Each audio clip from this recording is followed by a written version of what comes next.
interesting dynamic that Wolfgang brought in later, because here's another Van Halen, in the band. I was actually kind of surprised there, and, really looking forward to it, and sad it didn't happen when they did talk about getting back together with Mike to do this one final big blowout tour, the classic lineup and everything. But I think Ed basically saw himself as, it really was Van Halen started with him and his brother, and the rest of the people were, they could come and go. But the dynamic of the band really laid with those two. Sure. It was interesting, watching what was going on in the Olympics, where you have the case of Simone Biles, who's both clearly, the greatest of all time, but also now was sort of crumbling under the pressure of all of that. And so you sort of see throughout the book, let's step back and take a bigger picture of this whole thing. I really hate to get into these specifics without taking a look at what the book was meant to do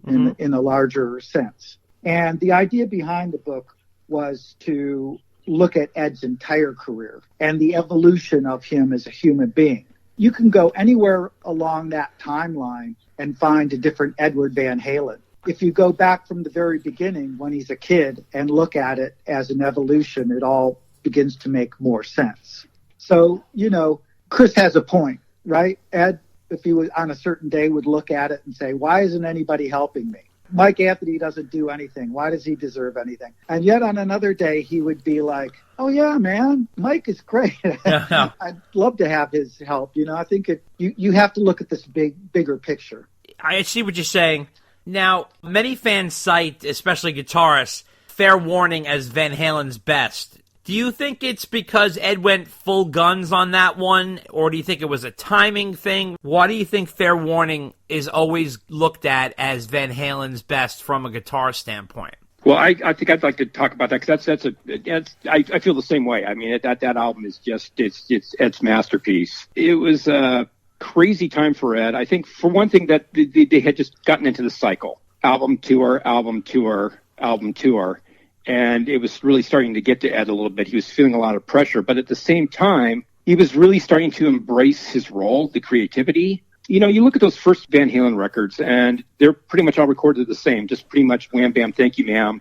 Ed goes in, does a minimum amount of overdubs, and they're done. Yeah. And with that album, Ed was starting to really spread his wings. He knew he could do a lot more. He could do overdubs. He could do this. He could create more intricate parts. He was being more exploratory. He didn't feel the need to be just this rocker, that he could get a little bit more jazzy and a little bit more, kind of not experimental per se, but he could really go out a little bit further. He kind of had accepted this role of this, kind of this new guitar hero. He had these peers. He was hanging out with Alan Holdsworth, these other things. And it was really pushing him, to try harder and try new things. And I just think that was just, there was that. And then, of course, he also had this, blossoming romance with Valerie Bertinelli going on at the same time. Right. So he just had a lot of, things that were going good for him in his life. But at the same time, he had this push-pull thing with, this drama with David Lee Roth at the same time. So that creates for just an interesting mental dynamic. And I think sometimes when you go to those darker places, bands create their more interesting work. You guys have obviously done many interviews with Ed for the book, many of which are included in the book, in addition to various chapters with text leading up to the events of the interview. Now, when you're reading these interviews, you sometimes get the impression he doesn't really want to answer the question. So he almost says something to just get the question out of the way or deflect and not address the topic. And so sometimes as the reader, you're reading the answers, like we were just talking about Michael Anthony, for example, and you're like, what? That doesn't make any sense, really? So when you're writing the book and putting it together, how do you guys address the issue of this may or may not be the gospel truth that Ed is talking, and maybe it's just perspective? And so how do you collaborate that with other information so you guys don't look like, big fat liars publishing, information about Ed in the book? Thank you for mentioning that. I think that, the book, if it was just a compendium of interviews with no context, it wouldn't be terribly interesting or surprising. I think what Chris and I tried to do is, preceding each interview, we have some serious analysis of what was going on in Ed's life, and it gives the interview some context. So you're right. Ed could play a little loose and fast with the truth on some of his guitar stuff. But I found him, if you would sort of have the guts to ask him something about his personal life or his emotional life, he would almost prefer to open up and be honest about that than he would even some of his guitar tricks. And I think that that's really what makes the book so fascinating, is that you see him opening up in completely different ways throughout the course of the book, even to the point of where in the middle period, he's gone into therapy and goes super deep into, what he perceives as weaknesses in terms of his emotional life, or how he deals with other people, or how he deals with life in general. Personally, that Ed got more honest as time went on. I think so much of the early years, he was building this mythology. And I think sometimes he got so caught up in that stuff that he forgot some of the facts. This is a little bit of an after-the-fact thing, but I just wrote an article for Guitar World on the origins of the Frankenstein. And part of it is just because all these photos have emerged out of the woodwork here in recent years. And, partially thanks to, Greg Renoff's book. And these people have just come out with, I have this photo, these photographers have these things that they, did back in the day, and they're bringing back out on the internet. And I was able to piece together the actual timeline of the Frankenstein and just found like, boy, Ed said this and this and this and this is just wrong, And it's like he said, I think he said like he built a guitar in 1974, he built it in 1975.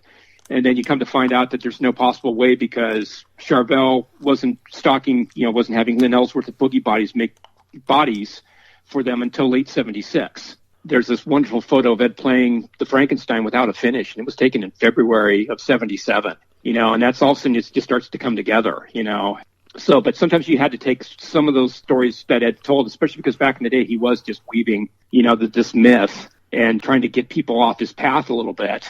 And just time passed, he started to forget that, and then towards the latter years, then you find out, he's getting a little bit closer to the truth here. So there was a bit of that. We had to dig around a bit, and there was sometimes you had to be selective. I mean, sometimes Ed would say something that totally contradicted something he said earlier, and we had to kind of look at it with a very critical eye and decide, well, what was closer to the truth, or is this just a more interesting thing? Is this myth, can we leave the myth here and just, even though we know it's wrong, but this is a more entertaining answer, so we kind of had to balance that out. You guys have to understand, everybody was ripping Ed off blind when he first came on the scene, or for the first 4 years, people were just stealing from him, and not just other players, which we get into in the book with other guitar companies, et cetera, taking his ideas. So, you guys all know the classic story where in the early days when he would tap, he would turn his back to the audience. People couldn't see what he was doing. Well, there was some of that. You have to look at it and say, he's not really being duplicitous. He's not really being a liar. He's just trying to protect himself from the vultures coming to, pick his bones. But I think we've rectified most of that stuff in the text before each interview. We do present, what we've discovered to be the closest thing to the truth or the chronology of events. Just getting back to Fair Warning for a second. In terms of Fair Warning, there's always this thing, Fair Warning wasn't commercial enough. But what I don't understand is there's 3 prime singles on that album, which is easily Unchained, So This Is Love, and Hear About It Later. Those are easily radio-friendly singles. Now, of course, Mean Street is darker, Dirty Movies is darker, Sinner's Swing is darker, and they're all great, but those 3 songs are so radio-friendly. Why was that considered at the time the lesser-selling album, even though it's so damn good? And why were those singles not pushed?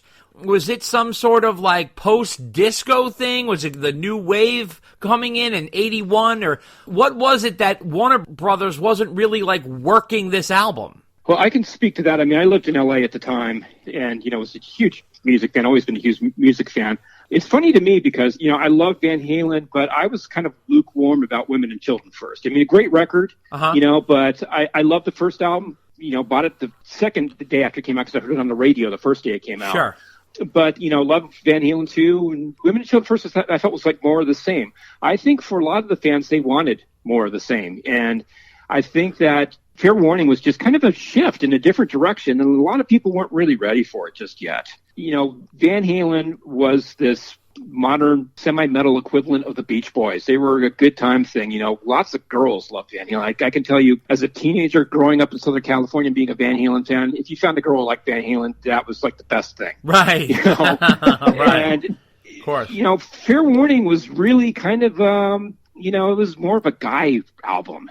It was more progressive and a little bit more challenging. Sure. And everything. It did have a couple songs on there that were a little breezy, but overall it wasn't, I don't mean this in a bad way, but it wasn't really a chick record. Yeah. So I think there was that. I just think, they didn't understand. And you did have a lot kind of going on. You had a lot of bands that were following in Van Halen's wake at the time. The hair metal thing was just starting to take off in Hollywood. So you had that. You had Judas Priest that was starting to really rise in fame. And so, you had other bands that were stealing their thunder a little bit. So they had more competition. But, my God, Diver Down was a big commercial record, and then that just set up for the home run that was 1984. So they proved they still had it. The other thing is the record industry was in a bit of a slump at the time. A lot of people aren't aware of this, but record sales were actually down overall in the industry. Okay. Record labels were laying off people left, right, and center. Columbia had laid off like 500 people, right. So there just weren't a lot of people at the record labels that were even really paying attention, to this stuff. They were more worried about keeping their jobs, so they were going with more of the sure things out there. Gotcha. Gotcha. I just think the record just wasn't easy for a lot of people to comprehend. But I don't get it either. I bought Fair Warning right away, and I thought, man, these are all just killer songs here. Yeah, absolutely. And an interesting thing is, the record industry turned around so hard. By 84, it was soaring. So that's what's interesting. But on top of that, what I always found interesting about Van Halen, though, is how much they influenced the hair bands, but really kept themselves completely outside the hair bands. So how do you explain that very thin tightrope? That even the Sammy era, like they weren't a hair band. And even in the David Lee Roth era, they really weren't a hair band, but the hair bands completely imitated them. Yeah, a year or 2 years is really a big period of time. And Van Halen, they were the guys that were there first. So by the time they started achieving their big success, as Chris mentioned earlier, they were on the road, they were in the recording studio, they were on the road, they were on the recording studio. I think most of the hair metal bands were maybe on just the periphery of their beginnings. Yeah.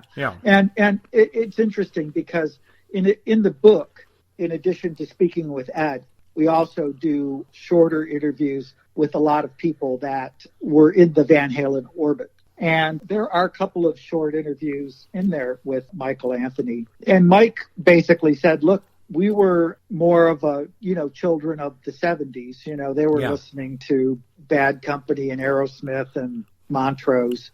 Blind Sabbath. Yeah. And when the hair metal stuff hit, they weren't really around. They weren't going to the clubs. I just don't think it existed. But obviously for the hair metal bands, Van Halen paved the way for them. It opened up the world to hard rock.